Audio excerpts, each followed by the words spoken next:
May of 2018, descendants of Benjamin Franklin Johnson and close relatives came together to tour New England and learn all about their ancestors.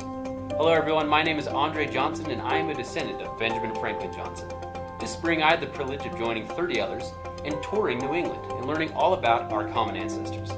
I'm super excited to tell you the history that we learned and to show you the sights that we saw.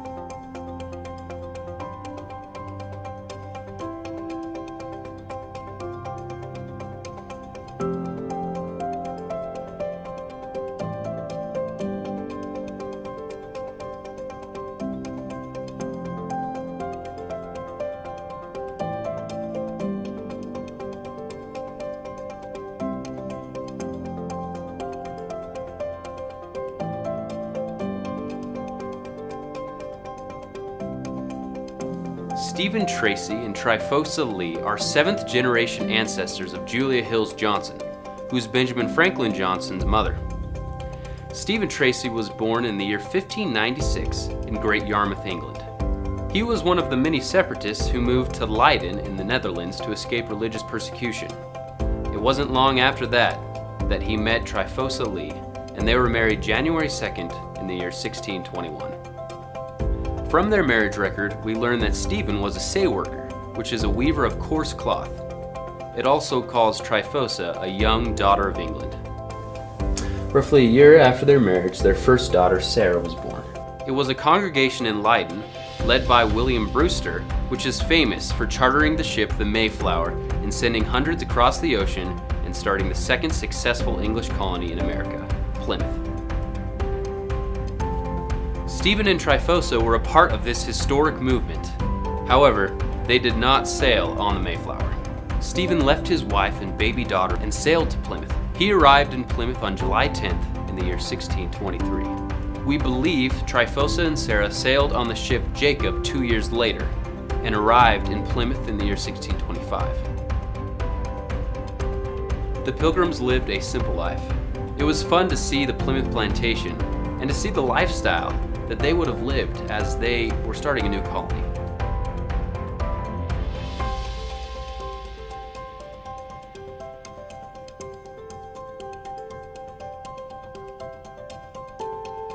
Plymouth was growing and they needed to expand, and so Miles Standish founded the city of Duxbury. The land was divided and the Tracys received between 60 and 80 acres of land right on the bay. Stephen was appointed as the constable of Duxbury. His responsibilities were collecting taxes, fines, impounding animals, and keeping the peace. Eventually, Stephen returned to England. We don't know exactly why, but we do know that in the year 1643, he did not show up on an important document, which was a roster of men able to bear arms. Now I get to introduce you to another one of our ancestors, George Partridge. George, a young man, lived on Bachelor's Row, called Powder Point. He sold his land and moved within courting distance of the Tracys. Within 6 months, George Partridge and Sarah Tracy were married. George is what we call a wheeler dealer. He owned land all over the place. He was a very respected man and the constable of Duxbury. He was also in the militia led by Miles Standish. George loved and respected his wife. In his will, he lists his wife as his main executrix. Now, this was quite uncommon for the time. Usually a male friend or relative was appointed as the main executor. It's incredible to me to know that some of our ancestors played a large role in helping develop Plymouth and Duxbury. Though we don't know for sure, George, Sarah, and Tryphosa are most likely buried in Miles Standish's cemetery.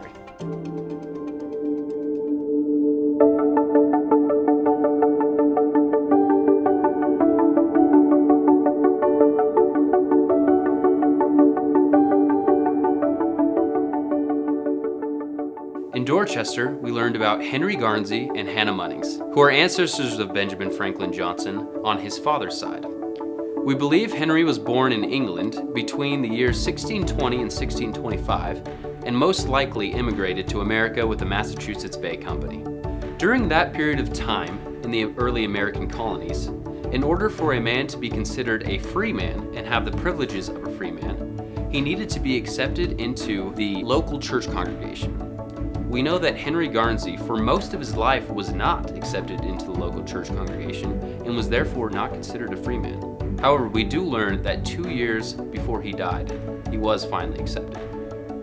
Despite never being considered a free man, he was appointed as constable and bailiff in their town, which is very uncommon for someone never accepted into the local church congregation. We don't know much about Hannah Munnings. The first time she's mentioned is in a church record from the First Parish Church in Dorchester.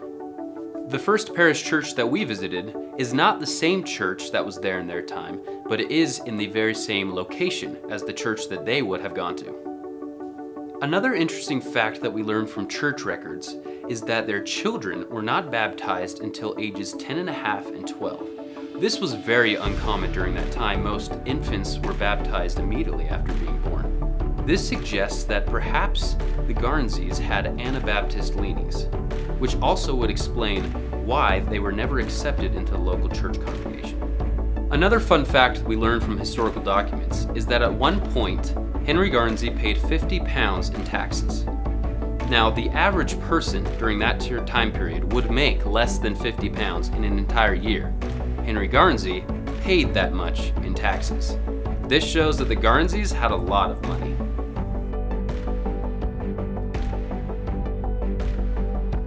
Nathaniel Heaton and Elizabeth White, who are the 5th great-grandparents of Benjamin Franklin Johnson, arrived in New England in the year 1634. The area where they once lived is now the heart of a massive city, the city of Boston. In fact, we know from Boston land grants exactly where their land was. In the very spot where their home once stood, now stands a 684-foot skyscraper, the Millennium Tower, one of the most iconic buildings in Boston.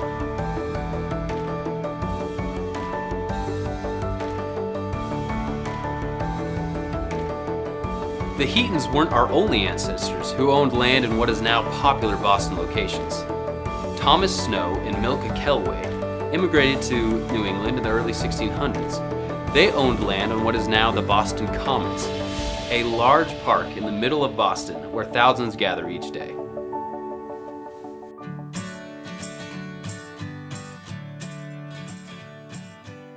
The name Hills is prominent in our ancestry.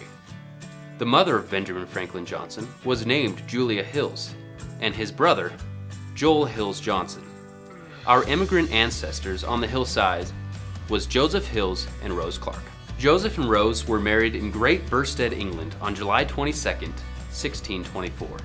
Joseph had secured shares in the famous Massachusetts Bay Company.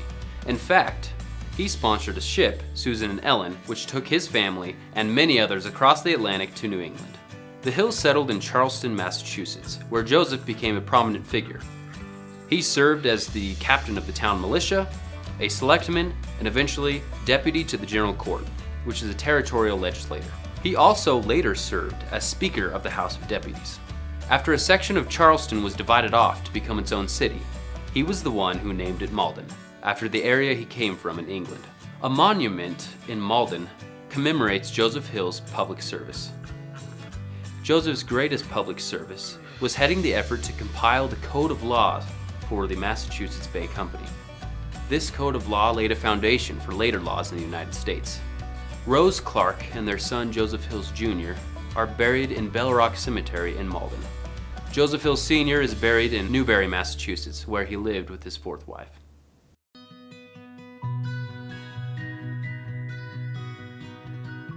John and Eleanor Whitney were married in England and had 6 kids before immigrating to America.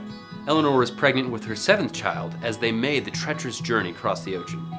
This was incredible considering the harsh traveling conditions of the time. The Whitneys are numbered among the original founders of Watertown, Massachusetts. In fact, John Whitney's name can be found on a monument commemorating its original founders. The land where they once lived and owned is now the Common Street Cemetery, as well as the adjacent local high school. The Whitneys were very well-to-do. In fact, John Whitney was a member of the Merchant Tailors Guild, which was a very prestigious guild based out of England. Another set of ancestors that lived in Watertown at the same time are Anne and Louis Jones. A medical supply company now stands in the location where they once lived. Anne and Louis came from more humble circumstances than the Whitneys. They had just moved to Watertown after one of their babies tragically died from a scald. It is probable that Anne and Lewis Jones were in a lower social class than the Whitneys. However, that didn't stop Lydia Jones, their daughter, and Jonathan Whitney Jr. from falling in love and getting married. Despite differences in social class, both the Whitneys and the Joneses all ended up in the same place.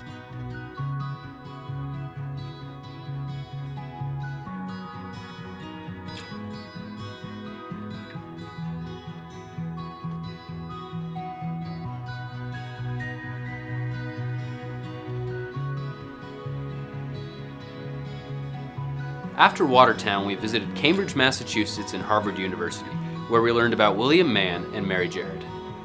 However, we'll come back to them a little bit later.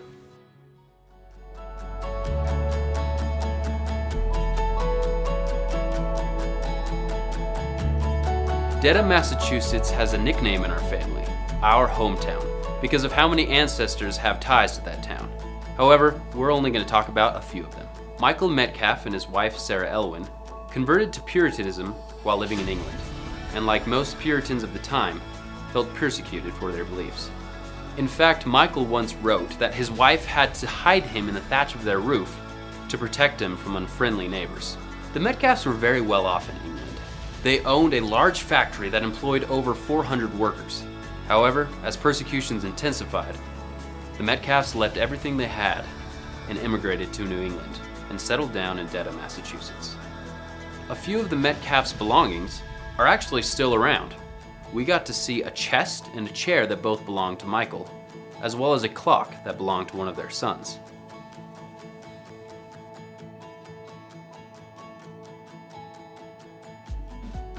While living in Dedham, the Metcalfs became close friends with the Fairbanks family, another one of our ancestors. Jonathan Fairbanks was married to Grace Smith. The Metcalf and the Fairbanks children got to know each other very well, which led to the eventual marriage of Michael Metcalf Jr. and Mary Fairbanks.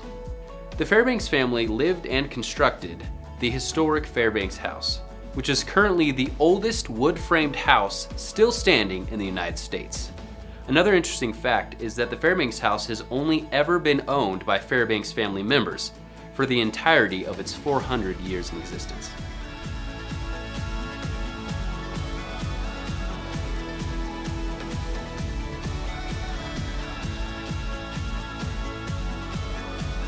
Jonathan and Grace had many notable descendants, who are our cousins. Some of them are William H. Taft, George H.W. Bush, George W. Bush, Emily Dickinson, Margaret Mead, and the artist Avard Fairbanks. Interesting family connection is that Avard Fairbanks was the one who drew the most common sketch you'll find of Ezekiel Johnson, who's the father of Benjamin.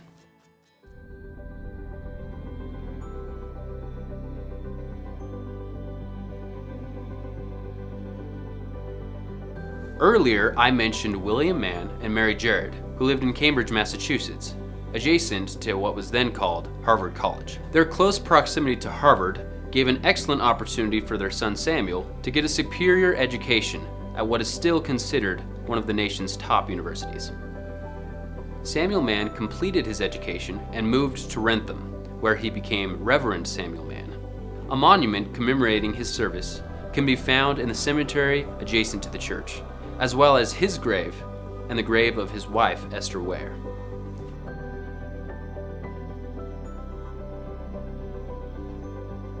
One generation later, our ancestors Jabez Hills and Martha Metcalf lived in Wrentham.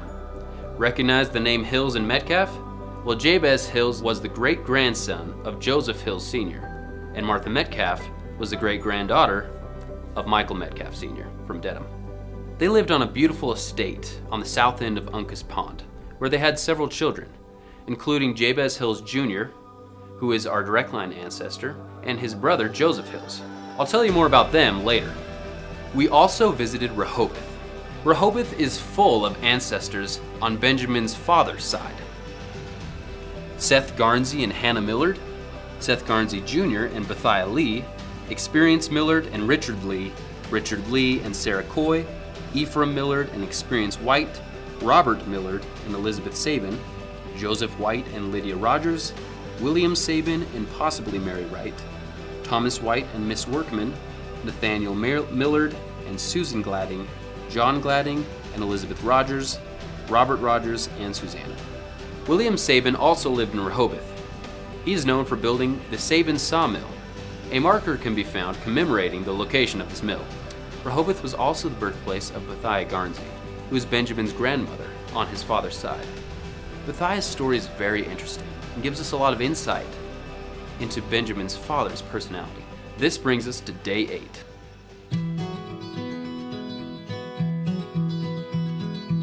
Eventually, Bethiah moved to Uxbridge, Massachusetts. While there, she became pregnant with and gave birth to her illegitimate son, Ezekiel Johnson. The father, unfortunately, left her in a very difficult circumstance. Eventually, Bethiah and Ezekiel moved to Douglas, Massachusetts, where Bethiah met and married a man named Jonathan King. Bethiah and Jonathan seemed to have a happy marriage, but the family situation was difficult for Ezekiel. While still in his youth, he ran away from home. Bethiah died in 1842. Her gravestone can still be found under a large tree.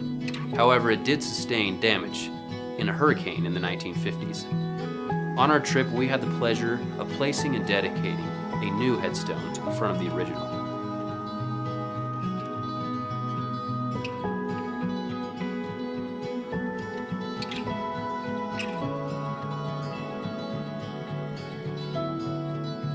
Nearby Uxbridge, we visited the towns Grafton and Upton.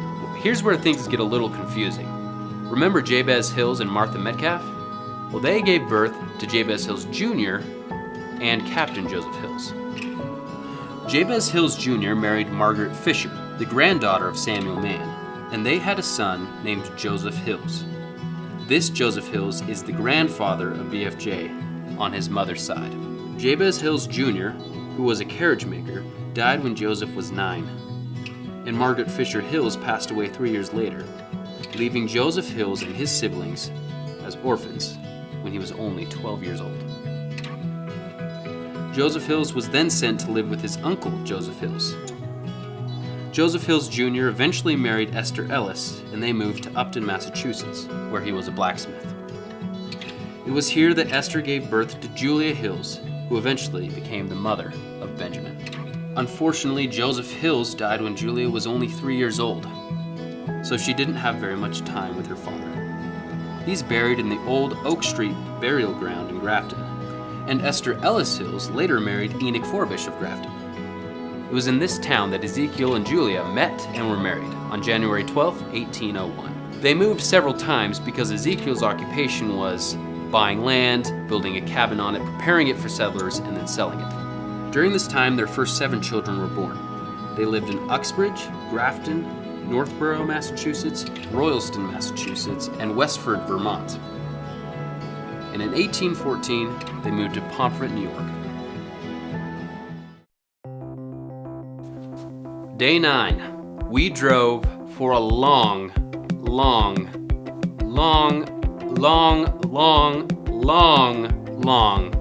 time. However, we did get to visit one interesting historical site in a beautiful little town in the countryside of New York called Courtright.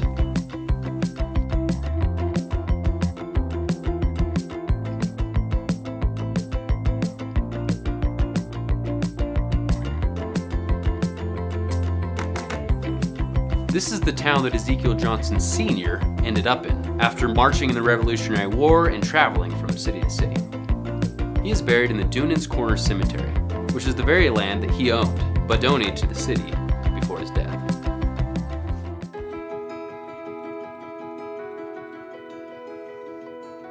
Pomfret is a township in Chautauqua County, New York.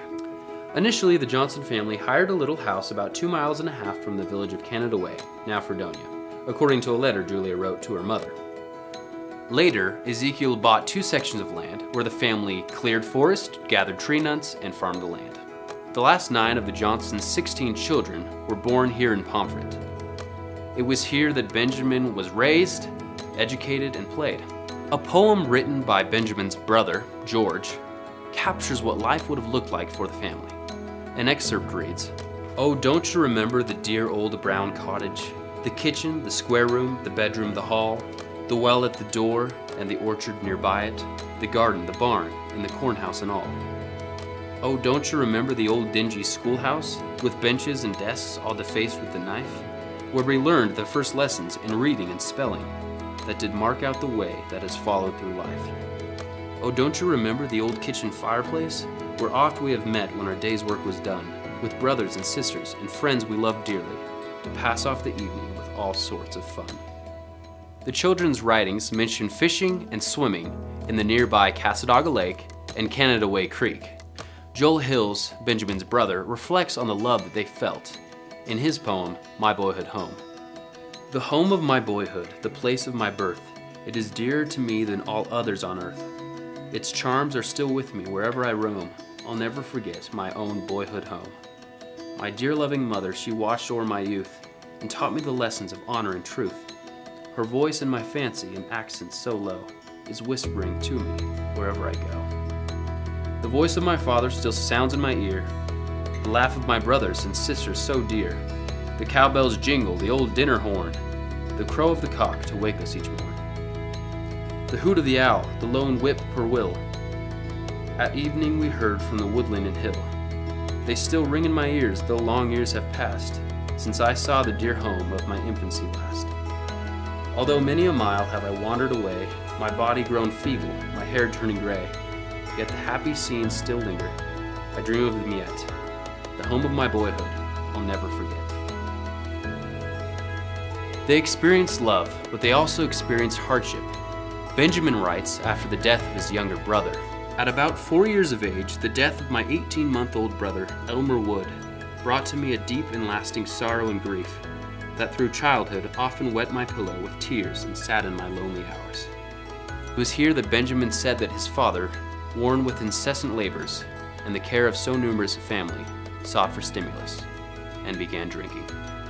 It was in Pomfret that the Johnson family learned about Joseph Smith and the Book of Mormon and converted to the restored gospel of Jesus Christ, which religion played a huge role in the rest of their lives. Benjamin states in My Life's Review, "About this time we began to hear more about the Golden Bible that had been found by Joe Smith, the money digger, etc., etc. My mother had written a letter of caution to my brothers Joel and David, which was soon answered to say that they had both joined the Mormonites, then so-called believers in Prophet Joseph Smith and the Book of Mormon, or Golden Bible. This news came upon us almost as a horror and a disgrace."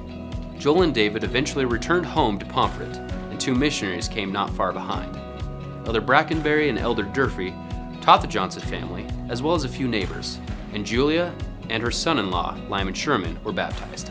Though the missionaries found success in Pomfret, they also found opposition. Elder Brackenberry was poisoned and within several days died. Those responsible for his death boasted that he didn't have enough faith to withstand poison. The evening after the funeral and burial of Elder Brackenberry, all were gathered at my mother's with a feeling of mourning and praying together. Late in the evening, my brother David felt troubled in mind, and when interrogated, said our enemies were then digging up the body of Elder Brackenberry. They soon started to the graveyard, which was about 1 mile distance, and on their approach found a party of men around and one in the grave, just ready to remove the body, who instantly fled and were pursued by my brothers and friends. My brother David captured a large and powerful young man, older than himself and nearly double his size, who was brought before a magistrate and bound over to appear at the next term of court. Benjamin says that all of his brothers and sister who had obtained their majority were soon baptized. But the family was persecuted by the opposers in the area. At this time, my father was employed upon job work as a carpenter in Fredonia, and not being inclined to accept the gospel, did not at this time allow us minor children to receive our baptism. Later, because of Ezekiel's ongoing opposition to his family's participation in the church, he went to Chicago to secure new land for the family. He wrote a letter instructing them to move to Chicago, but they never received it. When it came times to surrender the land in Pomfret to the new owners, Julia moved the family to Kirtland, where Joel and David already resided.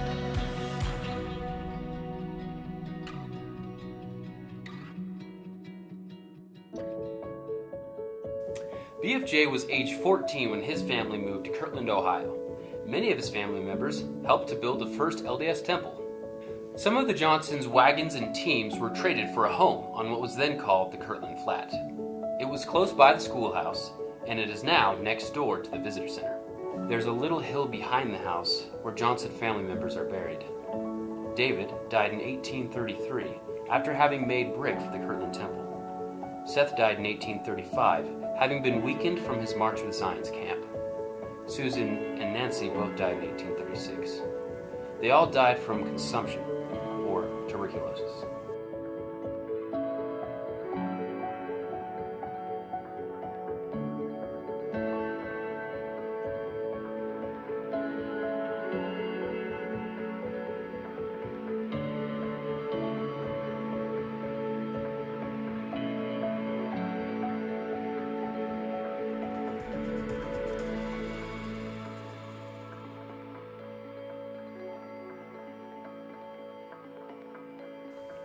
In the spring of 1835, Benjamin was given a patriarchal blessing by Joseph Smith Sr.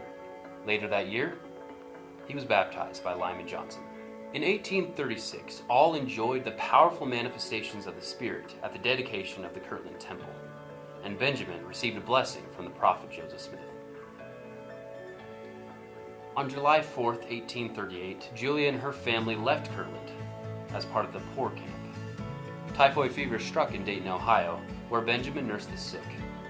In 1841, Benjamin returned to Kirtland and married Melissa Bloomfield LeBaron. Our ancestors have amazing history and have left an incredible legacy.